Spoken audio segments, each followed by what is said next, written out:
Vadakkanchery life mission അഴിമതി കേസിൽ സംസ്ഥാന സർക്കാരിനോട് കൂടുതൽ രേഖകൾ തേടി CBI. Red crescent life mission കരാറുമായി ബന്ധപ്പെട്ട രേഖകളാണ് ആവശ്യപ്പെട്ടിട്ടുള്ളത്.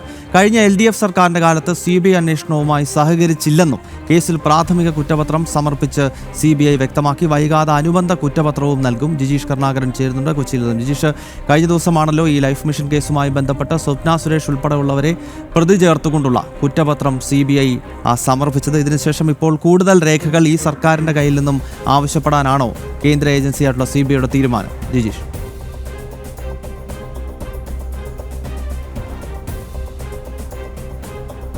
ഗൗതം, അത്തരത്തിലുള്ള ഒരു നീക്കം തന്നെയാണ് ഇപ്പോൾ CBI നടത്തുന്നത്. കാരണം കഴിഞ്ഞ സർക്കാരിനോട് പലവട്ടം ഈ രേഖകൾ ആവശ്യപ്പെട്ടിരുന്നു. പ്രത്യേകിച്ച് റെഡ് ക്രസന്റ് എന്ന UAE സ്ഥാപനവുമായി ഈ പണം നൽകാൻ തയ്യാറായിട്ടുള്ള സന്നദ്ധ സംഘടനയുമായി ഉണ്ടാക്കിയ കരാറുമായി ബന്ധപ്പെട്ട വിവരങ്ങളായിരുന്നു പ്രധാനമായും CBI തേടിയിരുന്നത്. പലവട്ടം അതുമായി ബന്ധപ്പെട്ടുകൊണ്ട് കത്തുകൾ അയച്ചു. എന്നാൽ അതിനൊന്നും തന്നെ മറുപടി ഉണ്ടായില്ല എന്ന് മാത്രമല്ല, ഈ രേഖകൾ നൽകാതിരിക്കുന്നതിന് വേണ്ടി സുപ്രീം കോടതി അടക്കം പോയിക്കൊണ്ടുള്ള ഒരു നിയമ പോരാട്ടങ്ങൾ നടത്തി അന്വേഷണം തടസ്സപ്പെടുത്താനുള്ള ശ്രമമായിരുന്നു കഴിഞ്ഞ പിണറായി വിജയൻ സർക്കാർ നടത്തിയത്.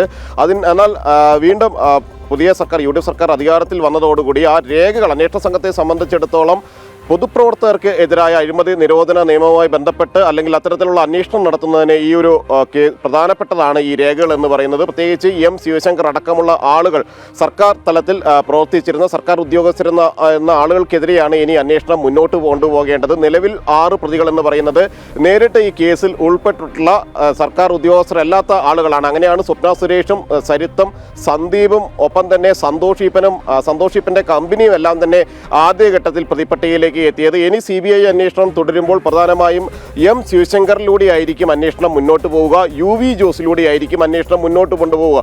അവിടെയാണ് ഈ രേഖകൾ അന്വേഷണ സംഘത്തെ സംബന്ധിച്ചിടത്തോളം CBIയെ സംബന്ധിച്ചിടത്തോളം ഏറ്റവും പ്രധാനമായി വരുന്നത്. അതുകൊണ്ട് തന്നെ പുതിയ സർക്കാർ ഈ അന്വേഷണവുമായി എത്രമാത്രം ഏത് രീതിയിലാണ് സഹകരിക്കുക എന്നത് പ്രധാനമാണ്. ഈ രേഖകൾ നൽകാൻ തയ്യാറാകുമോ, അല്ലെങ്കിൽ കഴിഞ്ഞ സർക്കാരിനെ പോലെ തന്നെ ഈ അന്വേഷണം തടസ്സപ്പെടുത്താനും ഒപ്പം തന്നെ ലൈഫ് മിഷനെ സഹായിക്കുന്ന ഒരു നിലപാടിലേക്ക് തന്നെ പോകുമോ എന്നതാണ് ഏറ്റവും പ്രധാനമെന്ന് പറയുന്നത്.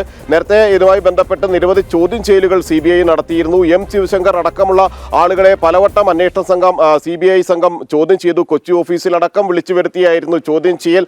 അതിലെല്ലാം തന്നെ ഈ കരാറുകളുമായി ബന്ധപ്പെട്ടുള്ള വിവരങ്ങളുണ്ട്. സന്തോഷ് ഈപ്പനെ ചോദ്യം ചെയ്തപ്പോഴാണ് ഇത്തരത്തിൽ കമ്മീഷൻ ഇടപാടുകൾ നടത്തിയിരുന്നു. തൻ്റെ കയ്യിൽ നിന്ന് 4.5 കോടി രൂപയാണ് സ്വപ്ന സുരേഷ് അടക്കമുള്ള ആളുകൾക്ക് കമ്മീഷൻ ഇടപാടുകളുടെ പേരിൽ മാറിയത് എന്ന കാര്യം ചൂണ്ടിക്കാണിച്ചത്. മാത്രമല്ല, ഈജിപ്ഷ്യൻ പൗരനായിരുന്ന ഖാലിദ് അലി ഷൗക്രി എന്ന അയാൾക്കും പണം കൊടുക്കേണ്ടി വന്നിട്ടുണ്ട്. പിന്നീട് അയാളുടെ നാട്ടിലേക്ക് തിരിച്ചുപോയി, വിദേശത്തേക്ക് തിരിച്ചു പോവുകയായിരുന്നു എന്ന കാര്യം കൂടി സന്തോഷ് ഈപ്പൻ മൊഴിയായി നൽകുകയും ചെയ്തു.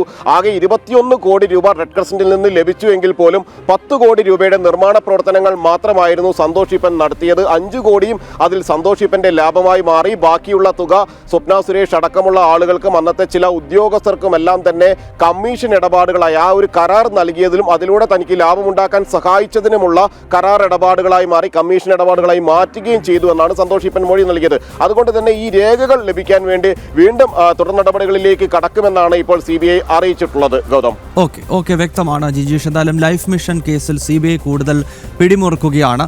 പിണറായി വിജയൻ സർക്കാരിന്റെ കാലത്ത് അന്വേഷണത്തോട് സംസ്ഥാന സർക്കാർ സഹകരിച്ചിരുന്നില്ല.